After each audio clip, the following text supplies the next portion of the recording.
Hey everyone, it's Thursday, so that means it's time for another Tune-Up Thursday, and these are videos that we put together to help you to take care of your marriage. Now, I'm sitting here in my office, got my computer right here, and I was reading an article, and it was talking about this whole idea about seeing your spouse as your adversary and what a danger that can be, because the reality is your spouse is not your enemy, because if your spouse is your enemy or you start to see your spouse as your enemy, guess what? Good things don't happen, because then it becomes a me versus him or me versus her.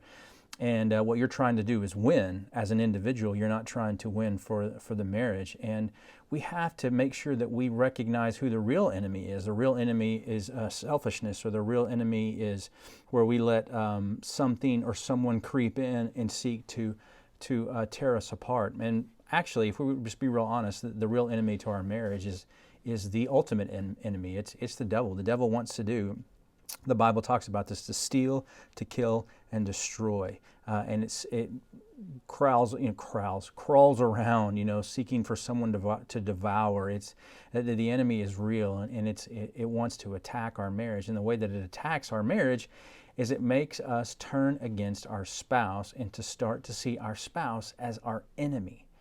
And like I said earlier, when you see your spouse as an enemy, then what you're trying to do is you're trying to defeat that enemy. You're not trying to persuade that enemy to come onto your side. You want to win, and chances are you may even want that enemy out. And so what a lot of times happens in marriage is we give up. We just say, you know what, this isn't for me. Here's some phrases I want to read to you. It's just not going to get any better. That's the enemy talking right there. It's never going to get better. It's always going to be this way. Don't rock the boat. Just settle for what you got. And so what that means basically is you're just, you're not going to discuss anything. You're not ever going to bring up anything. You're just going to say, hey, it is what it is. I'm going to be unhappy, so might as well just get used to being unhappy. Another one is, it's not worth the effort. Don't give it one more try. Okay, again, give up language. It's language of, you know what, it's just easier to stop. It's easier to just go our separate ways. Never let anyone hurt you again, right? So then when you see that phrase, it's like you're not willing to trust anymore. Now, I realize there are times in a relationship where you get hurt over and over and over, and there's wisdom in pulling back and saying, hey, listen, I keep getting hurt here, so we need to figure something out. We need to figure out why this keeps happening, and we need to make sure it stops. So, but when we're talking about this idea of seeing our spouse as the enemy, then what we're saying is, you know what, I'm not going to put myself out there. I don't want to trust them because they're not trustworthy, and I'm not going to do anything to try to maybe fix that. They're not going to hurt me again.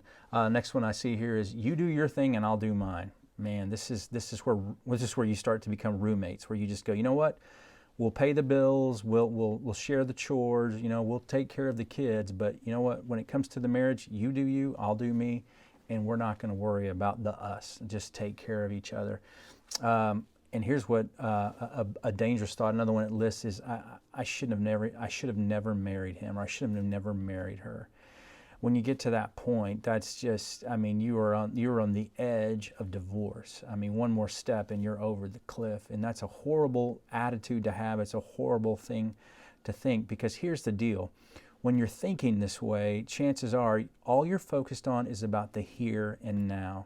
You've forgotten why you got married. You've forgotten why you started to love that person anyway. You've forgotten about the good times. The negativity or the hurt or the anger has overcrowded everything else. And so you need to take a step back. You need to get help. You need to widen your circle, as we've talked about, and let some other people who love you, who love your marriage, speak into that.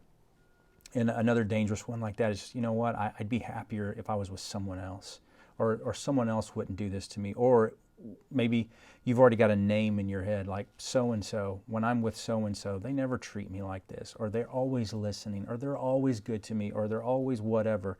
And so what we've done is we've just fantasized. It's not even reality, because guess what? Those people that you're talking to, sure, they might be nicer to you right now than your spouse is, but guess what they don't have to do with you?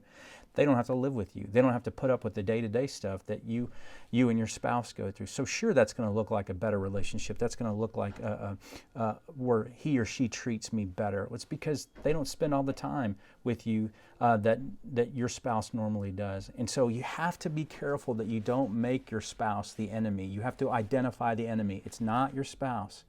It's a conflict. It's something that's happening that is seeking to kind of get in between you and your spouse and push you away. And ultimately, we know that comes from the enemy. When it comes from Satan, Satan wants to destroy marriages because he knows marriages are good for a family. Marriages are good in the church. Marriages can be a great witness to people. And so he's going to do everything he can to destroy those. But guess what? We're in a battle. We're in a war against the enemy. And so what we're going to do is we're going to fight. But we're not going to fight, using our own strength. We're going to fight using the strength that God gives us through the Holy Spirit and what He teaches us in His Word, right? What He tells us to do, how to love one another, how to treat one another, how to forgive one another, how to be patient with one another, what things to say to one another, to support one another, pray for one another. That's what we're going to focus on. So remember, your spouse is not the enemy. The enemy is the enemy. But your spouse is your partner. Your spouse is your teammate. I read a study that said the marriages that are happier, that are more peaceful, are marriages that use these pronouns like we, us, ours. And the ones that get more frustrated are the ones that use pronouns like I or me or you or mine or yours. So be a team. It's not about me, it's about the we. All right? Do me a favor, like this video and share this video. And as always, please, please, please take care of your marriage.